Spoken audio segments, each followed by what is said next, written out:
In today's video of how quickly I can give myself a nervous breakdown, we'll be attempting what is undoubtedly the hardest challenge to ever grace this channel. So for the uninitiated, Satan himself recently released the Berserker mod from the inner circles of hell. By overhauling almost the entirety of the game, the mod enhanced the difficulty of Resident Evil 4 Remake quite substantially. From adding in more difficult enemies, new weapons and undiscovered areas, it helps to change the game from something that was fun for all the family to something that serial killers probably played in their downtime. With the mod, we get 4 new difficulty modes, ranging from mildly passive-aggressive to just straight-up abusive. The most difficult of the 4, however, was the one that caught my eye.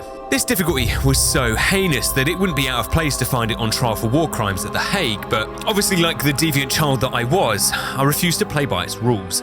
I resented the idea that Leon would be forced into dying in any other way than by my own hand. So I decided that we'd be ignoring the one thing this mod so desperately wanted us to do, and set out to beat the toughest difficulty the Berserker mod had to offer us, whilst refusing to let Leon become the opposite of alive. At least, eventually anyway.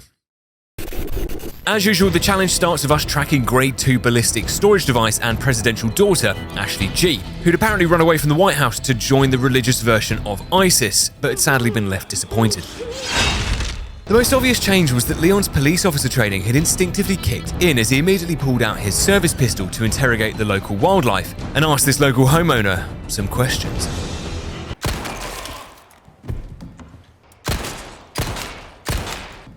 Anyone home? The Berserker mod Fever Dream starts almost immediately when we ominously find the shotgun in the first bedroom, which the inclusion of here would make sense as when we headed downstairs to the basement, Dr. Salvador had come home, found his porridge eaten, his shotgun stolen, and a shit in his bed. Hello, darkness, my old friend.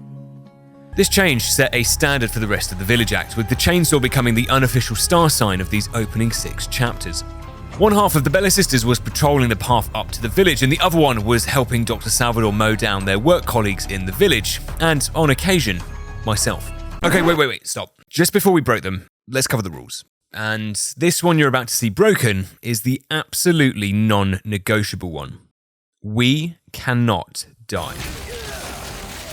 Apart from my usual rules like no bonus weapons or charms allowed, this was the only rule that mattered. Every chapter would need to be finished with a resounding 0 in this box, but as we felt Dr. Salvador's soft lavender-infused chainsaw massage our spinal column, there was something about doing a challenge like this, segmented, that just didn't sit well with me. As the difficulty menu proclaimed, Leon Must Die would be a real test of our skills, but if we safe-scummed our way through this challenge, what exactly were we testing? So I proclaimed that as our second rule, there would be no saving allowed, meaning that we'd be beating this steaming pond of diarrhea water in one go. Experts were consulted, and the estimate was that I'd probably need around 13 hours, give or take, to complete this challenge without saving, which, if we started early in the day and got a good run cooking, we could easily get this done in one sitting. The real challenge, however, was making sure that A, we didn't slip into a deep psychosis by having to repeat Chapter 1 150 times, and B, we stopped dying at absolutely incomprehensible parts of the game. Returning to the village like we were Tom Cruise in Edge of Tomorrow, thinking we could cheat our way through the opening fight, we tried to use the rifle that spawns in the shotgun's location to shoot the church bell and end this nightmare early. Apparently this only works on New Game Plus, so it looked as though we'd have to see this through till bingo. But it did open our eyes to what the Berserker mod had on offer for us. They say fortune favours the brave, and if you were brave enough to defeat the second Bella sister here in the village fight, she actually drops Agent 47's iconic silver suitcase that we could either use to secure the jet ski for our escape later, or we could use it to gain an early boost to our inventory size. Now, changes to enemy item drops like this were something that we'd need to get used to. New and existing enemy spawns were now intrinsically tied to key items and treasure, the latter of which was now almost exclusively found in the pockets of these demons instead of their usual locations.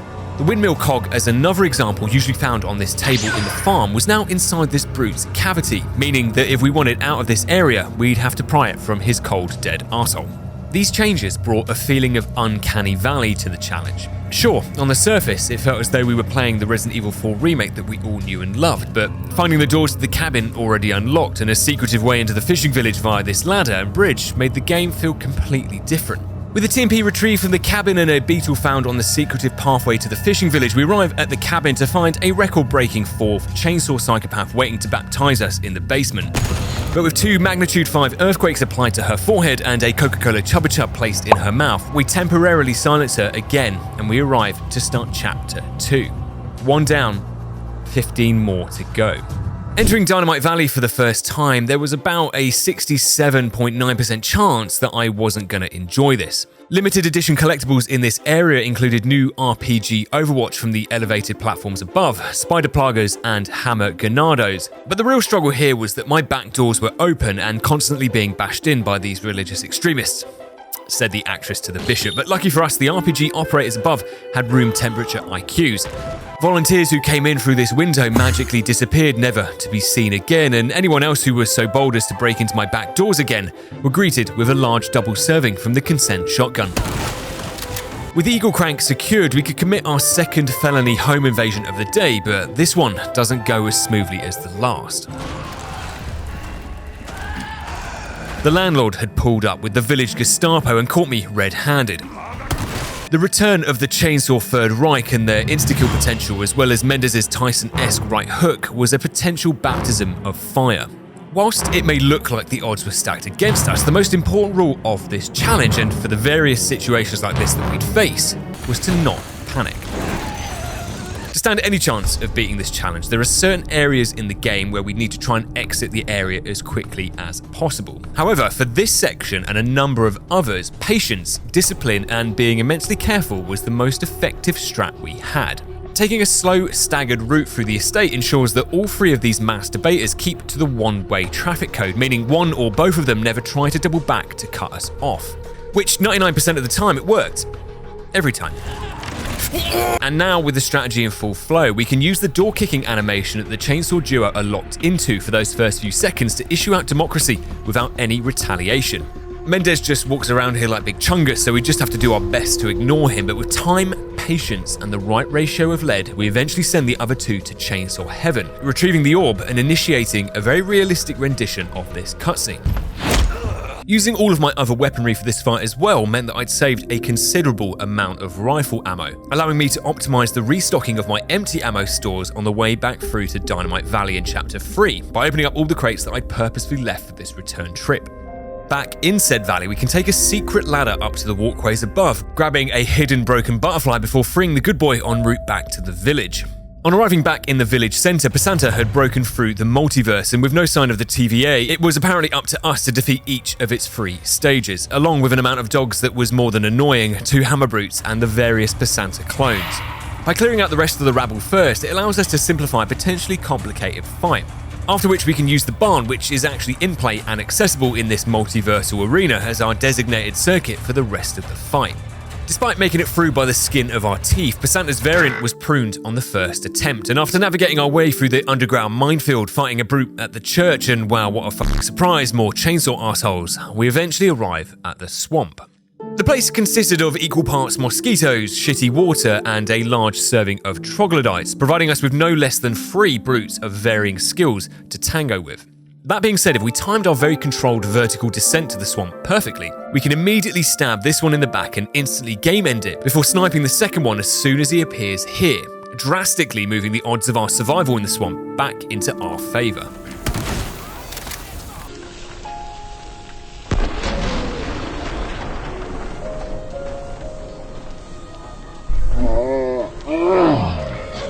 Brutes or mass troglodytes were nothing compared to a far more deadly enemy lurking under the murky surface of the swamp.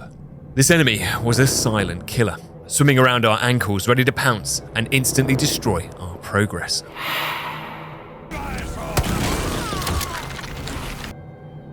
What happened? No! At the time, I had no idea why now all of a sudden I'd started getting game crashes in the swamp. It seemed to only be happening here and happening consistently. But it wasn't until writing the script that I realised it was a known bug, whose only workaround was to save the game. A sick twist of fate for somebody who couldn't save. I hate this place. This was not funky fresh. But eventually, after taking my game files to court, they were ordered to allow me to pass through the swamp. Albeit I ran through here as quickly as I possibly could, intending to return later, but on day 2, attempt number 7, we had made it through to Del Lago and to the start of chapter 4. The lake segment of this chapter is without a doubt one of the toughest parts of the early game. We had 5 locations to explore here and 2 stone heads to retrieve in order to release the church insignia from its lock here. And things don't get off to a good start. As I felt this man's dirty thumbs enter my eyeballs, it served as a constant reminder of the absolute stunlock bullshit that could occur in this game, destroying hours of progress in just a matter of seconds, and there was nothing you could do about it. So after another 3 hours of attempts on day 3, when we made it back here to the lake, I made sure to let this guy know what he'd stolen from us.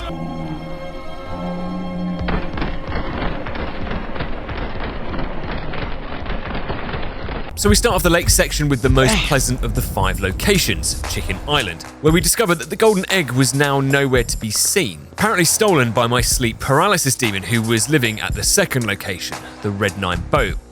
After battling our demons, we head over to suction up the remaining treasure in the fishing village, stumbling on the Los Illuminados choir from the opening movie sequence.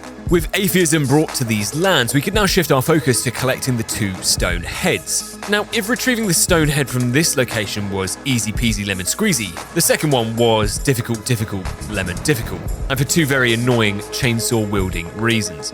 Just like the Fast and Furious franchise, the chainsaw sequels never seemed to end, and we were now fighting for our lives in a place that had the same square footage as a child's Barbie playhouse. It was barely manageable, resulting in a very regrettable workplace accident along the way, which I'll hold my hands up to was 99% my fault. My previous words had never been more apparent. Losing focus or making a split-second bad decision would cost us our life, as well as the run. So we close out our 3rd day of attempts as another monumental failure, with day 4 initially starting as day 3 left off, with a chainsaw blade entering me without my consent. But on day 5, we start cooking and eventually make it back to the lake. My 3rd attempt at fighting the chainsaw duo involved maintaining this very strict route. By moving up to the 1st floor, we can maximize damage on both the ladder, through this door, and as they open the door, jumping down to the small dockyard at the perfect moment and repeating the process. By ensuring we didn't deviate from this strategy, we could send these 2 trogs directly to hell. No doubt until we inevitably meet them in 10 minutes time, but we could now turn our attention to our first proper boss fight. Now before we left for El Gigante, this run put into focus that the currency for this challenge wasn't pesetas as you might think. It was in fact health. The longer we could keep ourselves alive for, the better chance we had of being able to do trick shots on the jet ski and secure some overtime back at the White House. With that in mind, we temporarily suspended the challenge as we started a new career on Ultimate Fishing Simulator, heading out onto the lake to stockpile almost every single fish we could find, as well as all the snakes over in Game Crash Swamp, which was surprisingly more stable now. In combination with increasing our max health by swallowing endangered rhinoceros beetles whole, by the time we hit the El Gigante boss fight, we were in seriously good shape. Even when we got to the church and we were ambushed in the confessional by some absolutely jacked up priest, both fights had made next to no dent in our pool of available healing items. As we started chapter 5, however, the difficulty had now reached levels that no amount of healing items could change. I have a very much hate, loathe, despise relationship with Ashley. I am having a very bad day. In most challenges we've done together, she's pretty annoying, but the rules give us a bit of flexibility with her incompetence. On this permadeath run, however, Ashley's AI seemed to be being operated by Bing. I'd sooner rather have fought my way through 1,000 chainsaw enemies by myself than what I had to go through in chapters 5 and 6 with Ashley. The opening fight outside the church can be easily cheesed by returning back to this ladder to reset the enemy AI, and after we fight our way back to Mendez's house, we make a disturbing discovery up in his attic. Listen, you son of a bitch. What the fuck's your problem? We find a weird little naked goblin that he'd been keeping prisoner up here, which, along with a camera and a suspect selection of photos, one could only imagine what devilry had been going on up here. After washing our eyes out with bleach in the toilet, on the return leg to the village, we get a taste of the crippling inflation that the Berserker mod had gripped Pueblo with. We were now expected to defeat 2 savage mutts, all for the same reward of 8 spinels. 100% enemy increase for the same reward. There was certainly a strong case for unionizing after this run, but regardless though, after putting the 2 dogs down, it did give us enough spinels to purchase the body armor, another tool in our arsenal to help preserve our very precious health bar. After we clear out the farm area, we arrive at the first of a series of pivotal make or break moments for the village act, the first of which is the cabin fight. For the most part, it follows the same strategy as any other professional run would, except that the cabin apparently was also hosting Chainsaw Con 2024. Dr. Salvador arrived first, followed by Wow, Paint Me Surprised and Call Me Leon, the other two Chainsaw sisters again. With all of us and a brute rammed into the cabin, it was only a matter of time before there was an accident. That guy pushed me and he ate my block! We'd fallen at the first hurdle, but despite the looming stress of the rest of Chapter 6, a positive, if there was any, was that we'd become hugely efficient at repeating Chapters 1 to 5. Actually, it's total dogshit, but some careful Peseta conservation meant that we'd maxed out the bolt action's damage early to help make the Pesanta, El Gigante and chainsaw fights a lot quicker. And I'd also started utilising the harpoons on the boat to speed up our fights around the lake. Now, if you kill anything with the harpoons, the enemy won't drop the items that they were carrying, so for the weird little boat-dwelling demon and the brutes here, I worked out that 3 harpoons weaken them enough to make them basically one-shot. And for the chainsaw twins, the one in the green skirt actually only drops 1 spinel, which, to be honest, was the equivalent of like 20p. So we take out the other one on the dock to make sure she drops the 10k brooch. What the hell? Then just harpoon the other one to death like the whale she was. Back at the cabin, with negative reviews piling up on Trustpilot, we decide to bring Old Faithful with us to accelerate the decrease in the amount of chainsawers in here. And after what felt like a lifetime, for the first and only time ever, I was relieved to see Ashley's face. Which, let me tell you, the feeling of relief lasted all of 5 seconds. The start of Chapter 6 begins with us being descended on by what can only be described as the Ganado Plague. The checkpoint was a complete mess. I'd panicked, thinking that I was losing control of my one good run for day 6, and throwing a flash grenade to try and speedrun my way through here is shock, ended by someone rugby tackling Ashley into the back of their white panel van. Right hand on the Bible, God can strike me down if I'm lying? That motherfucker's cheating! On day 7, on attempt 4, we arrived back at Chapter 6, opting this time instead to make a last stand in this doorway. It seemed like a tense option, but it was going well. That was until I 360 no-scoped Ashley in the face. How this absolute bullshit unfolded was quite honestly unbelievable. In the confusion whilst lining up this phase-sponsored collateral on these two brutes, this random Ganado who had abducted Ashley decided to walk around the corner at the exact same time that I pulled the trigger, resulting in Ashley joining the kill feed. This was about as freak of an accident as you could get, and despite it being highly unlikely to ever happen again, in our defence, we'd absolutely smashed it. Day 8 didn't really get me anywhere, but despite Day 9's very tense cabin fight, we arrived back at Chapter 6 within 3 hours or so. My next attempt here yielded a new strategy that I'd like to refer to as the Ashley backpack strategy. When we trigger the checkpoint onslaught, the Berserker mod places a boulder over the route we'd just come in from in an attempt to reduce the amount of space we could fall back to and force us to fight here. But what it also does is block Ashley's kidnappers in with us. If Ashley gets shoplifted and taken towards the merchant's hut, this rock debris here breaks the AI's pathing. It wants to go up this path so it can complete the Ashley abduction animation, but with the path inaccessible, the computer says no, resulting in it just walking in place with Ashley on its back. This allows Ashley the backpack to just enjoy the ride, take the load off her feet and relax, whilst we fight for our goddamn lives.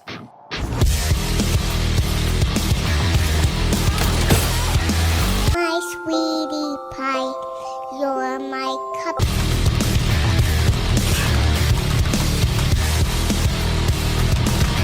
Eventually, after eating enough fish that we'd probably given ourselves mercury poisoning, we'd survived the onslaught. But Chapter 6 was only just about to start reaching critical mass. After you place Ashley inside one of these lockers and grab the crank, a World War chainsaw breaks out around us. This time, the entire chainsaw family arrives to either send us off to the castle or send us to heaven. They're also accompanied by 2 brutes, 14 ganados, and about every variation of plaga you could possibly imagine. Now, sadly, the odds of getting our nipples violently chainsawed off here had increased substantially, but I developed an impeccable strategy for this segment. Surprise, it's just me running around in a circle again. This section was no different to round 55 of zombies, and our plan would follow the same principles. First, if we jump down here and unlock this door, leaving the other outer door locked, it prevents any ganados from blocking our exit out, giving us a clear way through to this ladder. Once we've made it up on the second lap around, all the enemies are either grouped up on this ladder, which is perfect grenade territory, or running towards us down this straight line, which is perfect territory for us to provide these guys with long-term health issues. I wish though that I could say that everything was plain sailing. Ashley, despite being told to wait in the locker, decides at a random point that she just wants to come out and join the carnage. Which, let me tell you, was about the least convenient thing that could have ever happened here. 2 additional days and 11 attempts later, we were back again, and this time, before Ashley had broken quarantine to join us, we'd managed to flash, snipe and demolish all of the regular Ganados, ensuring that nobody but the chainsawers and plagers were left to contend with, all of which couldn't abduct Ashley. With the area liberated and the checkpoint door finally cranked open, it was now time to begin the Mendez fun run. Despite risking it all for a chocolate biscuit to grab this heavy grenade, which in hindsight was not worth the risk, we flash our way past the dogs and Mendez before my heart literally drops out of my body. This way. You okay? But joining the cutscene moments later allows my heart to begin pumping oxygen to my brain again, and before we knew it, we were fighting Mendez inside this life-size woodburner. We're joined by enemies in both stages, the first of which is 2 brutes, who once they're removed allows us to focus on Mendez, where 4 magnum rounds will help us to eject his legs. The second phase triggers 2 Plaga Ganados, who are at the very least a very annoying distraction from the flaming planks of wood that were being launched at us. All in all, this wasn't really a problem, and after we repeat step 1 with the magnum, Mendez was finally defeated. Bad, bruised, you'd expect to now have a peaceful stroll up to the start of the castle. Well, you would be wrong. In Mendez's last will and testimony, he hands the task of our murder over to an old friend we'd recently met. The tension I felt in this moment made my hands shake, and despite being sandwiched between another platoon of enemies, with a well-timed flash, the magnum and several slices to the neck allow us to retrieve the Salvador family necklace, and more importantly, after 11 days and 53 attempts, we were finally able to taste the sweet, sweet start of Chapter 7. You could smell the religious extremism flowing out from the castle walls, and with the shotgun of atheism, we battle through wave after wave of barefoot Scientologists. Can I get you some iced milk and a nice bowl of raspberries too? Eat shit, dwarf. Lord Tyrion grants us a trial by combat, but had named his champion as this guy.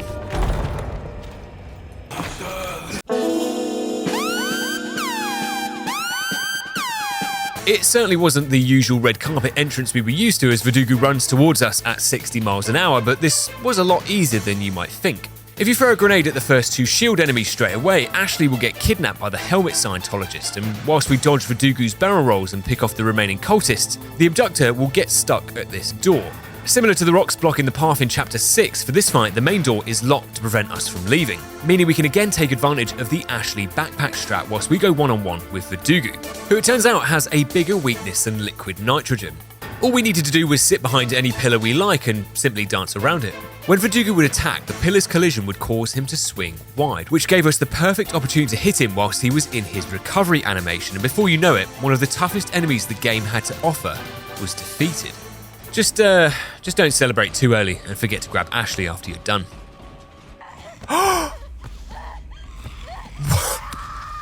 What? After spending 2 days dying of embarrassment that I'd allowed Ashley to just be walked out of that door, we get back to the castle, and on day 13, for a few extra pesetas, the merchant helps to restrain Verdugo on his table whilst we beat him up. Now, within the castle, we conduct our own panorama investigation into the abhorrent disability discrimination that was prevalent in the castle. We find out that blind people were apparently being kept in the lower dungeons, segregated away from the non-blind people. We now had 2 Gyarados to fight in here, one of which has the dungeon key, but there was a huge turning point in this run, gifted to us out on the castle battlements. On this table we'd find the semi-auto sniper rifle, which when we upgraded its firepower and fire rate, it absolutely melted Gyarados away at alarmingly quick rates. There is a caveat, however, that you do need to know how to aim. With both Gyarados silenced and the dungeon key retrieved, we could eat some fish in the privacy of the dungeon to restore our missing health, before we're served up the next course at the all-you-can-eat diarrhea buffet, the water hall, which had all the water in here converted into lava, undoubtedly to match how much this place resembled the 9 circles of hell. Luckily, we'd been gifted a new shotgun after defeating the Gyarados, which we put to good use by luring everyone back into the opening doors and funneling them directly into my line of fire. With the first wave cleared and the scum of Satan scrubbed from the balconies, we take care of the second wave safely from up here, retrieving the Master Chief Will from underneath the Knight's Guard of Honor. Once we take it, 2 waves of these knights come to life, as well as a further wave of enemies upstairs protecting the platform from being lowered to the second area. Ashley's section follows the usual formula of me letting her get kidnapped to take her over to the second wheel, but we're interrupted this time by the return of the 2 Gyarados from the dungeon. As we battled the Gyarados and their irrational anger issues, our first attempt was an unmitigated disaster. Just as I was lining up a rescue shot to release Ashley, some shoeless homeless man grabbed me to ask for my spare change. When we revealed that we didn't have any, he forces me to watch on as Ashley helplessly slips out of our fingertips and down to the Sheen factory floor to begin making clothing. It was at this point that I began having an existential panic attack. With survival rates for this challenge now dropping to a staggering -1, to ensure I remained at optimal performance levels and didn't actually go insane, day 14 was a rest day. But we returned on day 15 to completely destroy the mental health that I'd just recuperated. I'm stuck, I can't move. On day 16, we make an elite run back to the castle, where apparently the arrival of the Gyarados in the waterhole is triggered by either of these platforms being lifted up. This time we turn our platform wheel first before we send Ashley up, and the Gyarados arrive immediately, which gives us an extended period of time to dispatch them both before Ashley is kidnapped and reinforcements arrive. With this new organised approach, both Gyarados are defeated. Ashley successfully makes it over in one go to raise the other platform, and we're able to secure the ground floor against these fascists. Once the last platform is up, we can't escape to Chapter 8 as quick as we'd like due to flamethrower heads appearing out of the lava, so we take the safe option and beat the remaining forces back, giving us the opportunity to finally close out Chapter 7 and enter undiscovered territory in Chapter 8. I'm not gonna lie, this chapter was beautiful. Not only because Ashley had been given a promotion at the Sheen factory, but we now had access to the legendary pool of infinite fish.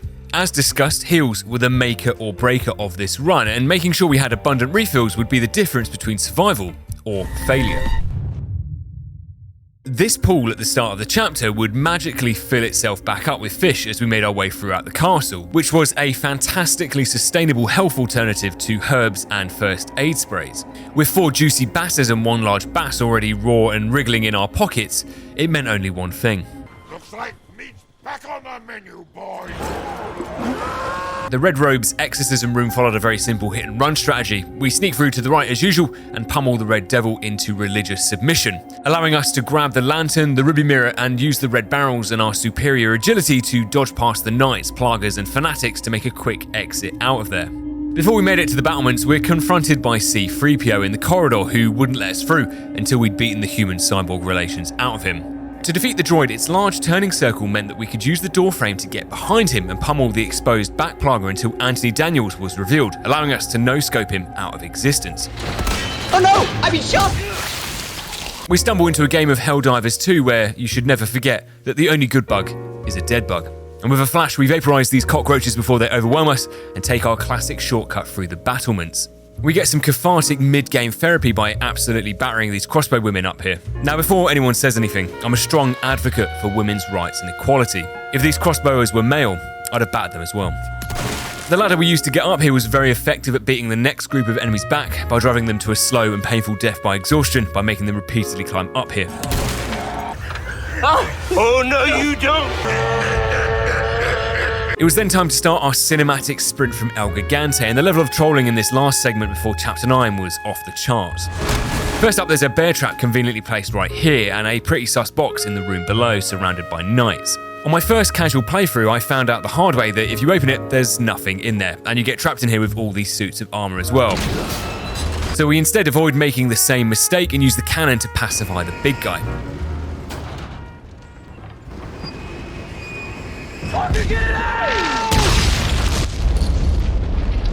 If we patiently hold our next shot and wait for the perfect moment, we can take a nice chunk out of the invading helmet army and arrive to complete Chapter 9, releasing an injection of dopamine directly into my prefrontal cortex. Whilst the feeling of progress felt great, as soon as the dopamine engulfed my brain, the game chose this moment to rupture my delicate aneurysm once inside the maze.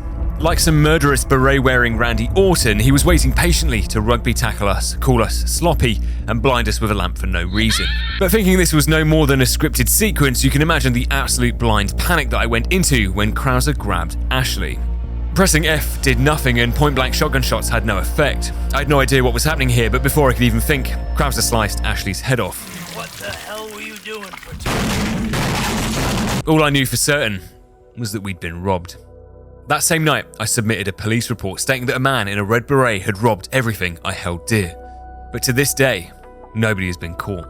Day 16 had now ended with no progress to our name. My blood pressure was up 45%, my desire to punch my fist through my monitor was up 125%, and the counter that I had tracking the number of F-bombs dropped was showing an error. But this wasn't the end.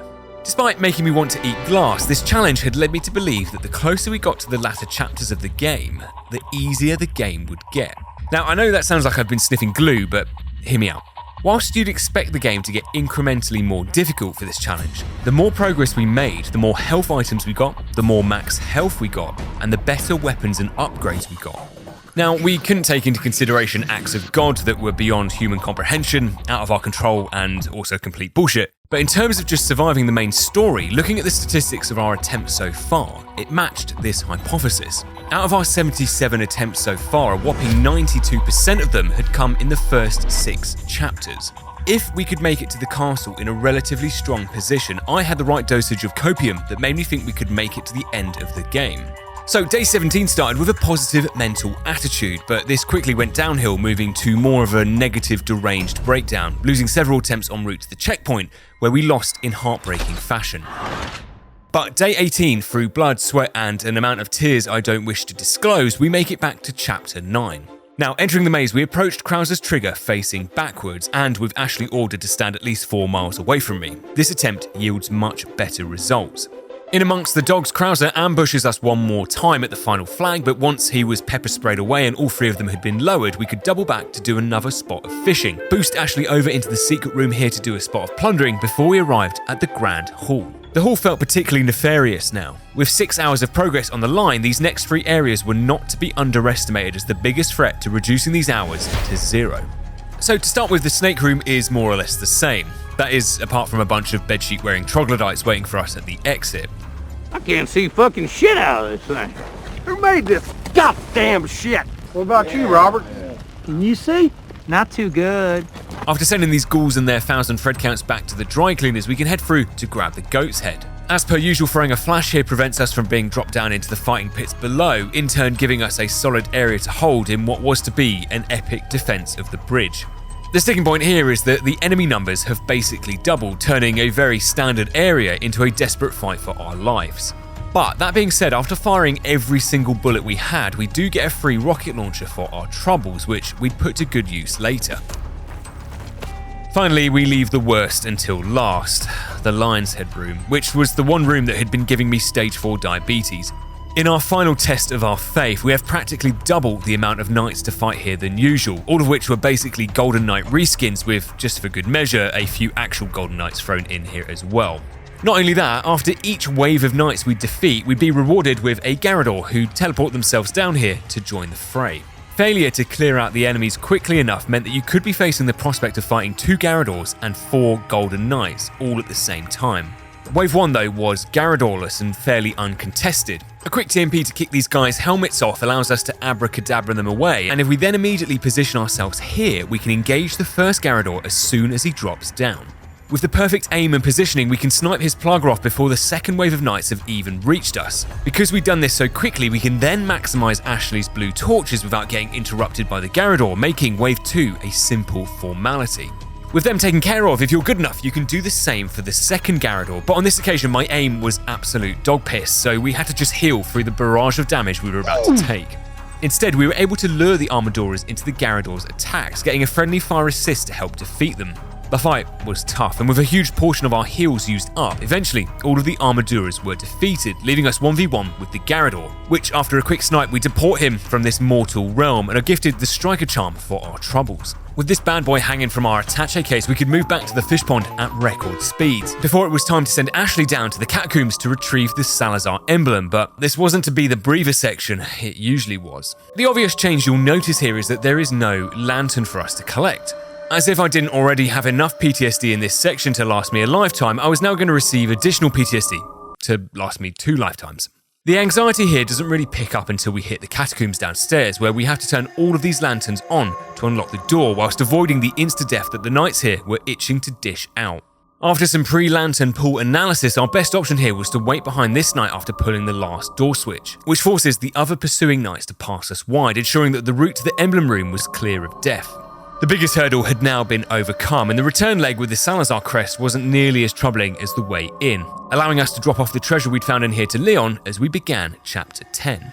The beginning of this chapter starts off in true Leon Must Die fashion by enclosing us back in the Chimera puzzle and throwing another Gyarados in to keep us company, who was indeed committed to making Leon die. But despite a very tense atmosphere, a quick flash gives everyone a time out, and with the additional breathing room, we can disable the blind man even further, as well as our fellow spectators. With the mausoleum tidied up and the legendary Killer 7 now in our possession, we head back to the pond to clone some more fish and repair our armor ready for the ballroom.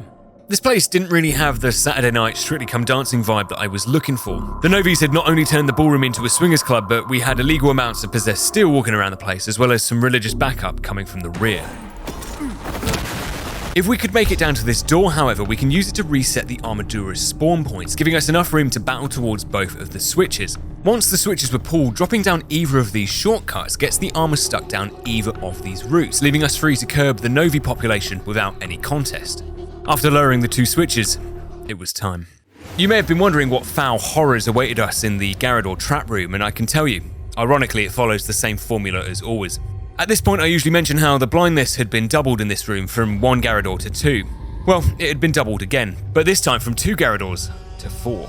When I say health items reign supreme, it was moments like this that proved that statement correct. We were getting defiled in here. From left, right and head on, for a solid 10 minutes I was slashed, stabbed, bonked and clotheslined, desperately hammering my inventory to try and cling to life. So many times we healed within a frame of death, but we were faced with a new problem. We were burning through our herbs, our fish and our first aid sprays at an alarming rate. My body armor had been turned into nothing but rags, and soon enough, we had nothing left. Excuse me. I need your help. You need to kill me.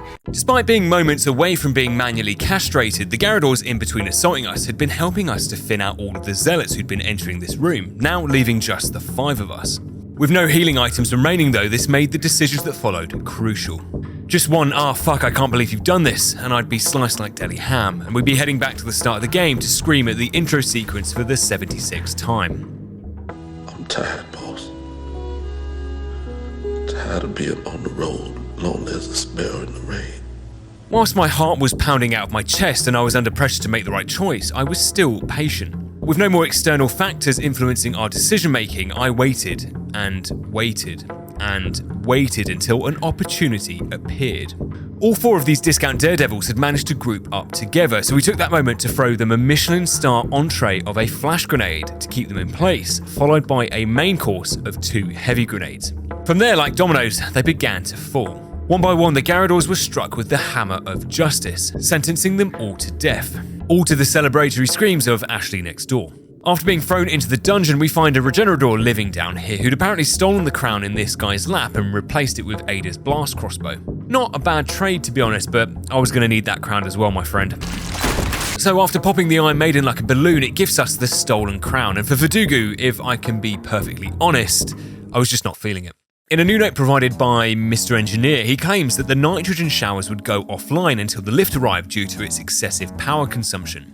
That meant we'd have to go toe-to-toe with a fully unencumbered Verdugo, as well as contending with all of the additional horrors down here. With all that in mind, and with how we were closing in on victory, risking it now for a fancy corrective lens for one eye just wasn't worth. So after forcing Verdugo back into the sewer pipes from whence it came after calling the lift, we thin out his entourage of Plagas and Novicidors whilst periodically providing a shotgun amputation to the Iron Maiden. We zoom around and pick everything up and loop Verdugo and his friends around the sewers until we were ready to leave. There was no shame with a tactical retreat back to the lift, especially after spending 18 days going through hell just to get this 7 hours of progress. I think on this occasion, I could forgive myself. Meeting up with Luis in Chapter 11, we do some hardcore drugs together before heading in to grab the dynamite from the cave marked M4. Before we even jump down, we can sneak a few shots in here to take care of this brute, and with the rifle and Killer 7 combos, the 2 Bella sisters hiding out here and their backup were hardly an inconvenience. The inconvenience though does arrive when we head over to grab the dynamite, which had apparently been taken by an old friend. Despite the arrival of this guy making me feel physically sick from anxiety, our movement through this area was solid. Doubling back and doing a circuit like this ensures he remains at the very least an arm's length away from us. Although I will admit at times that unit of measurement was sometimes a little closer than I liked. But with disciplined shooting, strict movement, and Luis displaying levels of chattery that had never graced my eyeballs, we finally removed the white mask of Salvador to reveal. We do a little trolling, it's called We Do a Little Trolling. Anyways, with the dynamite retrieved, we can clear the cave in and arrive at the fight with the double El Gigantes in the smelting room. These two take the absolute privilege of accepting the rocket launcher we'd found in the Goat's Head room. It's a worthwhile investment as the entire arena gets flooded with Ganados as well as fucking Shock, the Bella sisters again. So rather than risk anything, placing this rocket perfectly between them both gets us a nice double kill and ends the fight in a matter of seconds. We do still have to take care of the Bella sisters, but it's a lot easier without two giants trying to squish us between their toes. Off-brand Disneyland was a nice break away from the usual brain rot we'd been subjected to, but this break, as always, was never gonna last. Arriving at the Novistador's hive, we immediately can't see Luis. Apparently we're supposed to believe that he'd flown off the minecart and landed directly into the lift. How convenient for him. But this placement smelt pretty sussy. Whilst it did mean that we'd have to brave the Novistador's homeworld by ourselves, we'd found a pretty special weapon on the way in. For those that don't know, the flamethrower was apparently an unused weapon whose files had been hidden deep within the game's archives under the codename WP4701. The Berserker mod had resuscitated this thing of beauty, giving it ammo and merchant upgrades, meaning mobile cremations were but a trigger press away as we proceeded to napalm the Novistador's homeland. But it wasn't until we reached this opening that something felt wrong. There was something different about this area, but before we could question it any further, there she was. The big-tailed beauty had made her anticipated return. Now, not to sound like that guy, but the fight with Passanta was, if I can be honest, pretty easy. She's got all the grace and decorum of a reversing dump truck with no wheels, with the real annoyance coming from the periodic invasions of the Novistadors into the arena. After batting them back every few minutes or so, the Killer 7 and semi-auto sniper combo helps to cut short this multiversal invasion and transport Passanta back to its correct timeline again. After we find ourselves in one of the Tomb Raider remastered levels, we rendezvous with Luis, who rightly gets stabbed in the back for leaving us to deal with all of that bullshit by ourselves. With Krauser repelled like the little sex pest that he was, we double back to the throne room to retrieve the second golden egg from prison and some additional treasure before throwing weapons of reproductive destruction at the Mona Lisa. We double back one final time for our last helping of sushi and head into the clock tower segment with a prayer and a dream. But one thing we didn't head into here with was the new flamethrower, because apparently that shit can crash your game here, which I'm not in the market for. The strategy for the start of the tower was to get Salazar to do as much of the work for us as we could. By running around everyone here on the ground floor and initiating the fire-breathing Salazar head on the floor above, if we pace the approaching enemies perfectly, they'll be cooked to medium rare without us having to lift a finger. And by also attracting as many of the other enemies up the tower as we could, we can get them to suffer the same fate as well. On our way up, shooting the Helmet Zealot prevents him from releasing any more of his balls of death, which on Pro are an insta-kill. Oh, fuck. I can't. And after we kindly take up the mantle of Ball Dropper ourselves, any of the attackers pursuing us up the tower are pancaked, including the Red Zealot who arrives just after we start our ascent. The defense of the elevator platform was straightforward enough, meaning our focus could now shift to the Salazar boss fight. Now, in my casual Leon Must Die playthrough, you wouldn't be wrong in assuming that anemic little shit would still be allergic to protein, with me saving my 2 golden eggs for this exact moment. However, like the absolute trolls that the devs were, I tested the eggs again before starting this challenge, and the conclusion is that either Salazar's golden egg allergy has been cured or drastically reduced, or he has a phase of invulnerability programmed in. So with that in mind, I wasn't fucking around here. I used the golden eggs I'd collected to make a golden omelette for me and the merchant and bought a rocket launcher instead, which was the right choice because the feeling of making it to the island in Chapter 13 was nothing short of beautiful. We had every component that we'd need to complete this now. I had the time, I had the money, I had the weaponry, and I had the health. By triggering the alarm in the opening concentration camp, we can lure everyone back towards the merchant where the AI has a Gandalf-induced brain fart and will not pass, allowing us to take everyone out in a controlled and orderly fashion. Knowing that the end was nigh, the game resorts to cheap tactics to try and stop us. It starts hiding mines around the place that not even fucking Jesus Christ himself would have been able to see. And inconspicuous vases filled with Semtex. We do get a boost to our arsenal, however, as inside the shrine it's revealed that the first settlers to the island had originally worshipped the Striker's shotgun. Which, to be fair, I'd worship too, because this thing absolutely slaps. Krauser, being the insufferable dickhead that he was, had also set up his turrets all over the island to defend the route in. But not even they could stop us from clearing this rabble out, retrieving another crown and relieving the 2 brutes guarding Ashley's prison from their duties. In the lab, any differences weren't immediately apparent, but when switching on the power to the freezer room door, we get a nice injection of nostalgia when we head back to OG RE4's laser hall, taking a little zap for old time's sake. The laser grid was really in place to make our return trip through here with the Regenerador chasing us a little more awkward, as the shutter to our left doesn't work anymore. So instead, we remove the latter from the equation by revealing its plagas with the striker and destroying it the manual way. After rewriting the keycard, we find the thermal scope in its original place from OG RE4 as well, which means we can take out the second Regenerador and retrieve the wrench downstairs from the Iron Maiden who had ingested it. With the card in place, Resident Evil D-Day now begins. We man the machine gun and begin mowing down the onslaught that had arrived in the lab.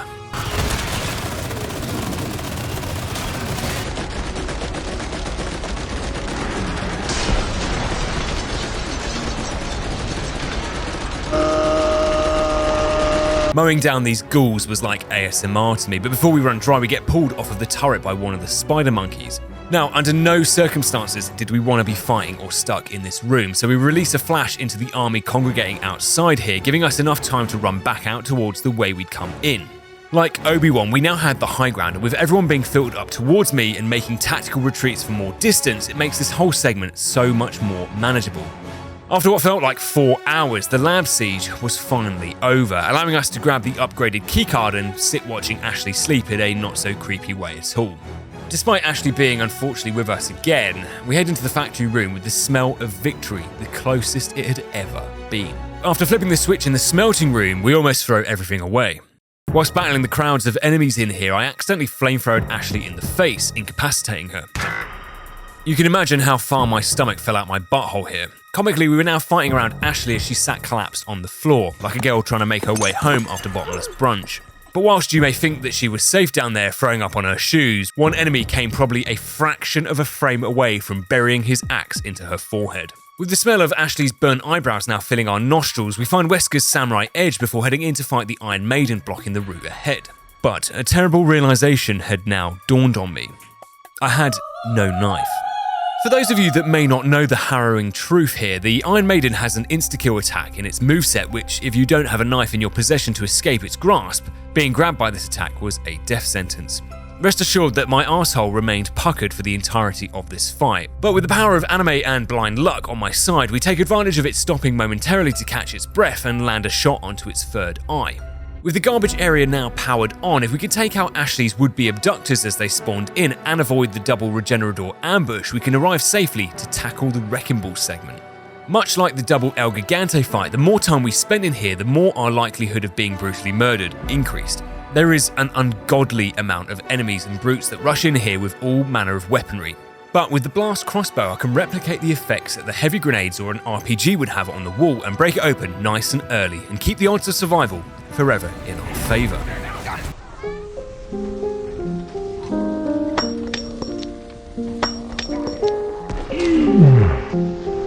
You can imagine how my jaw dropped as this dynamite Hail Mary came flying down, but remarkably, apart from severe concussion, she was just fine. So we double back to take care of the Iron Maiden in the lab for some additional spinels and take the lift up to drop Ashley off at the Sadler daycare. More of the bedsheet warriors arrive to try and restrain us, but after they're sent first class to Sadler Heaven, we enter the Super Army Soldier Showdown. Hello, are you watching me on YouTube? Good. I'd like to play a game with you. The beret-wearing Army Douchebag Gladiator Assault course was largely unchanged. We get a few smatterings of regular foot soldiers, but with this weapon set, particularly the striker, we might as well have been smashing houseflies with our slippers. In the final section before Krauser shows us his big throbbing arm, there are two brutes in here with us as well. But with the Killer 7 being upgraded to railgun status, they were out of the picture as quickly as they came into it. With the Striker's 400 shell capacity turning the Krauser fight into a game of Splatoon, we keep our health nicely topped up to avoid any accidents and deal enough damage to send Krauser up to the top of the wall.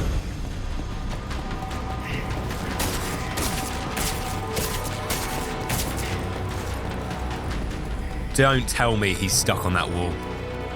It's no way. I've searched everywhere. I've scoured the internet high and low, and I can categorically say I can find no evidence that shows this glitch having ever happened to anyone else. We were pioneers, discovering new species of human torture at the absolute worst possible moments. The smell of victory had suddenly converted itself into the smell of diarrhea as I began rapidly going through the 5 stages of grief.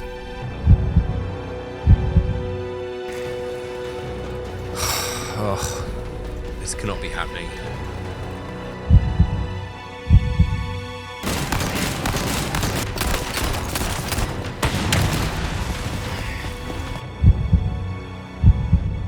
Oh, please move. Please.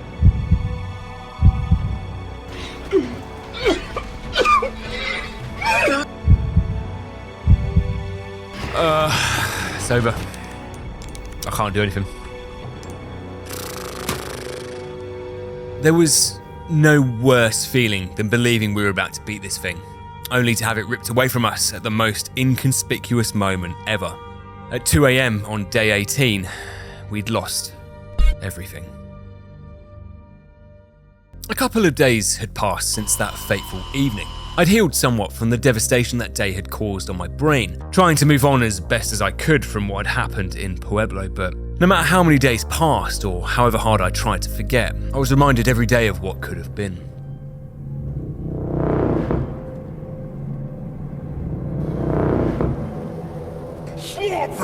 One thing had become increasingly apparent on my journey through these escalating levels of challenges was that I'm just too stupid to quit.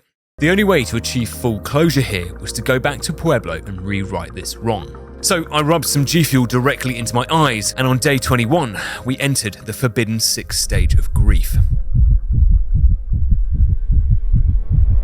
The grind on day 21 fires a blank, getting us no closer to that beret-wearing sycophant, but regardless, my mental resolve had never been stronger. On day 22, earlier stages had become nothing more than training for what was still to come, and despite a pretty breathtaking collapse late on day 22... Oh my god, I literally can't do anything. On day 23, after 187 hours and 93 attempts, our time had come.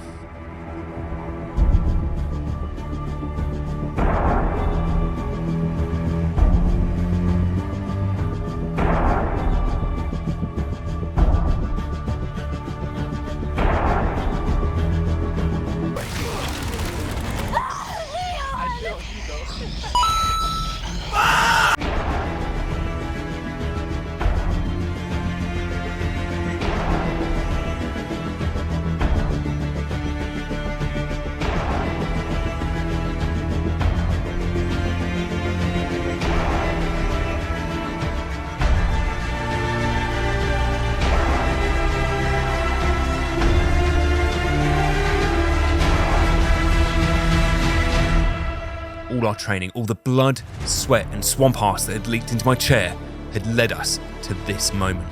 We had been blessed with the God Run, and with just over 8 hours of life used up, we'd made it back to Krauser. Who knew how this glitch had happened, but common sense to me dictated that if we kept him away from that wall, it might just be enough to get him up there. Yes, sir! Oh, thank God for that. A few booby traps later, and we rocket launcher this treacherous piece of shit, stab him with his own knife, and finally, we enter chapter 15, a new personal best, and the penultimate chapter of the game. Our redemption arc was almost complete, and with Mike providing the most dangerously close, danger close aerial spot I'd ever seen in my life, the first checkpoint here requires nothing more of us than occasionally popping up from our hiding space, like some weird striker-wielding Diglett to pop anyone who escaped Mike's onslaught. We made frequent trips back to the merchant to repair our body armor to ensure our health remained safeguarded, and with Mike continuing to obliterate everyone in our path, we destroyed the AA turret early with the blast crossbow, meaning that we can continue to use him to melt away the reinforcements before the cutscene triggered his exit. In the next area, our disciplined Spartan-esque retreat back up the tower made sure that anyone who was stupid enough to follow us up here was sent immediately back down. With the first wave deleted, the turret gunners can be JFK'd from the top of the tower before we turn both gate locks off, continuing to use the same shoot and retreat tactic to eliminate any reinforcements. We watch on as Mike nosedives Black Hawk Downstar handle 2 very high-energy religious missionaries before moving very carefully around the Iron Maidens to enter the island's last stand. This was literally the final obstacle. My nervousness was now palpable. I felt stressed, worried, anxious, all of the above, all at the same time. Ammo was running pretty tight, but using our remaining spinels we can purchase additional gunpowder from the merchant, which allows us to craft just enough to get us through here, which was almost made irrelevant when we take an immediate hammer to the face. Watching my health vanish further and further to zero was immensely tense, and after thanking God for this body armor,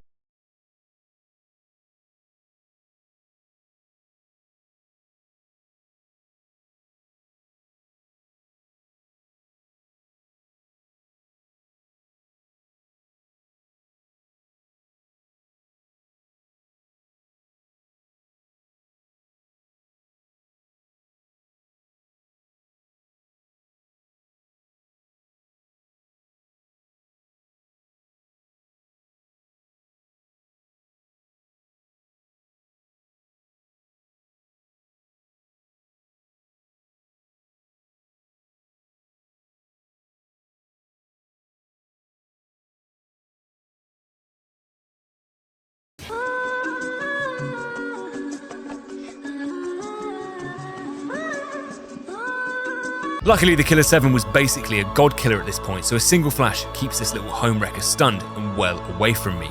Every shot felt cathartic, like I was releasing the pain of every failure we had so far. Justice for all the times we were robbed of runs from these troglodytes.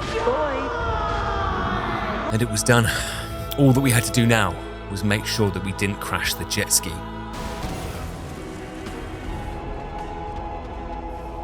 Nah, I'm just kidding. Totally made it. However, like the Tiger King, I wasn't sure that I'd ever mentally recover from this, but on day 23, it was finally over. Not only had I completely destroyed myself mentally, physically, and spiritually, but I'd bloated my Steam playtime from 204 hours to over 400. So now everyone could publicly see what an absolute loser I was. Anyways, I'm off to a wellness retreat to recover from this challenge, but let me know in the comments if there's any games or challenges you would like to see next. I clearly loathe myself and my mental health knows no limits, so feel free to make it as difficult as you like.